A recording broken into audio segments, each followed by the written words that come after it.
Hi there, this is Ronnie, Amber's Night coming at you with a video. Little different. A video request actually from the YouTube RPG Brigade page, Facebook page, from Robert Waldo, who asked if people would do a video on how various magic systems worked in RPGs, and sort of hinted, nodded, nudged for me to do one of how magic works in Castle Falkenstein. So, Robert, this is for you. Magic is in Castle Falkenstein is handled in a similar way to the skills. Magic, you start with a magic deck. This is a single deck that is used by everyone, really. This deck is a standard pack of playing cards, including jokers. I happen to have quite an elaborate one, which is based on Lion, the Witch, and the Wardrobe, Chronicles of Narnia. That a friend got me. It's beautiful. It just fits. It's got gold embossed around the edges. It's really lovely. Magic is divided into 4 types. Obviously, one for each suit. Emotional and mental magics, which is covered by the heart suit. Material magics, which is covered by diamonds. Spiritual magics, which is covered by spades. And elemental magics, which is covered by the clubs. In essence, every spell that is cast has what is called a thaumaturgical energy requirement, which is a number. Essentially, it represents the fact that these aren't spells that you just conjure out of, say a few words and boom, it happens instantaneously. Magic in Castle Falkenstein must be built up and used. It's a lot slower than a lot of other fantasy systems. You don't really get many sort of quick spells, although they can happen very quickly. So the spell has a certain energy requirement, and what you do is every 2 minutes of the game you draw the top card off the sorcery deck. If the card is the same suit as the kind of magic that you're wanting to cast, then you can use the full value of the card. That's 2 through 9, 2 through 10, jacks are 11 points, the queen is 12, the king is 13, and an ace is 14 points. If it's of a different suit, you can use it if you wish. However, the card is only worth 1 point, and because it's of a different suit, it will cause a distortion in the spell known as a harmonic.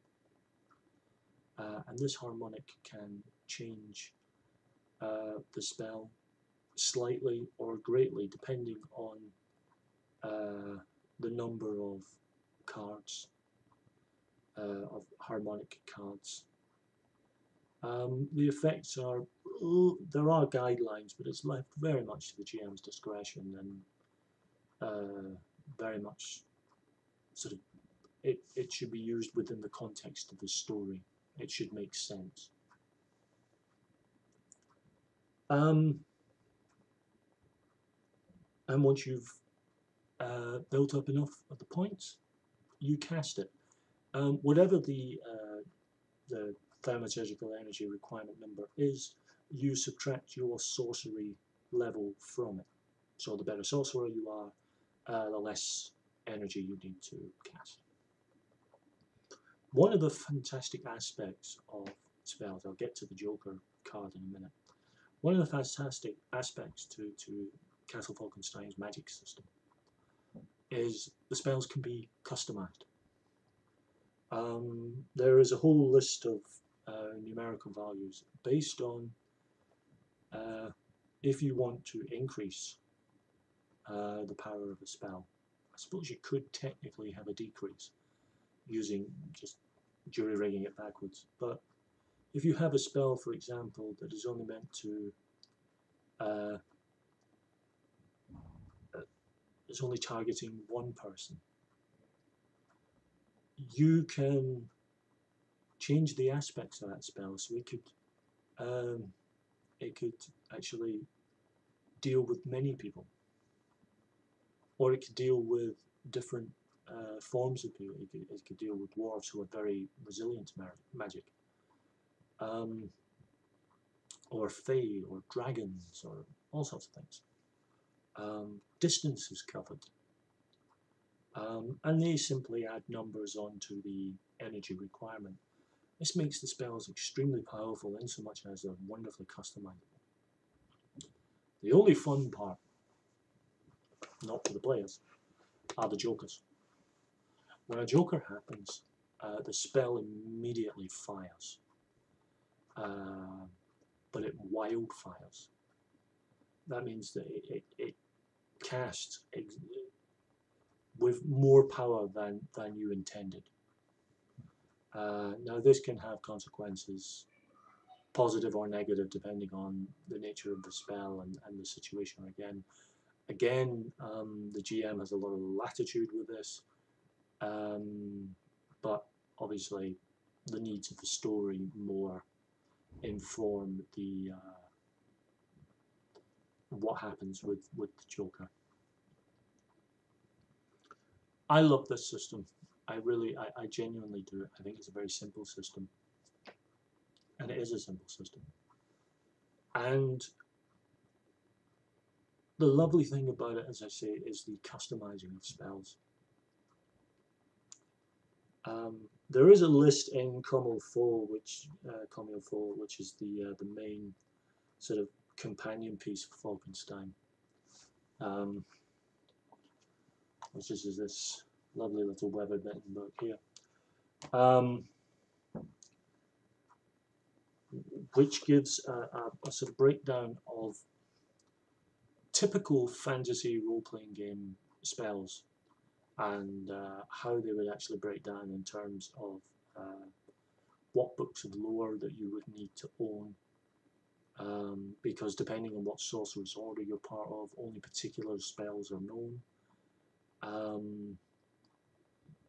It stops the whole archmage thing, and it gives a nice little list of if you wanted to have a fireball, then you would do this, and you would take this spell, and it would be that aspect, and you would up that one, and up that one, and up that one, and it gives you the cost, and it nicely breaks down the spell,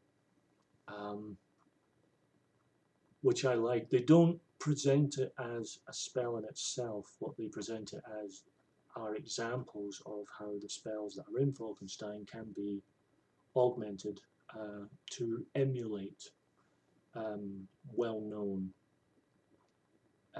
sort of fantasy, sort of D&D-esque role-playing game spells that people are familiar with, like Fireball and Lightning Bolt and Magic Missile and things like that. I love the system. I've said on numerous occasions that Castle Falkenstein is my favourite system and remains so. The 2-minute thing I love as well. It stops spells being overly powerful. Sorcerers in Castle Falkenstein are not these guys who walk in and command the elements and within moments level the field. They could if they get really lucky with the cards. But really they're not going to. It keeps the gameplay balance, which I like.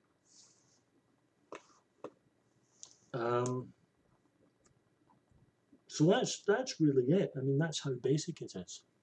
It's how simple it is. It's how straightforward it is. There is a good overview of the customizing in the core rulebook. Comme il faut goes into it with much greater detail, which is I would say to anyone who considers getting the core rulebook, because you can get it on PDF, please do get Comme Il Faut.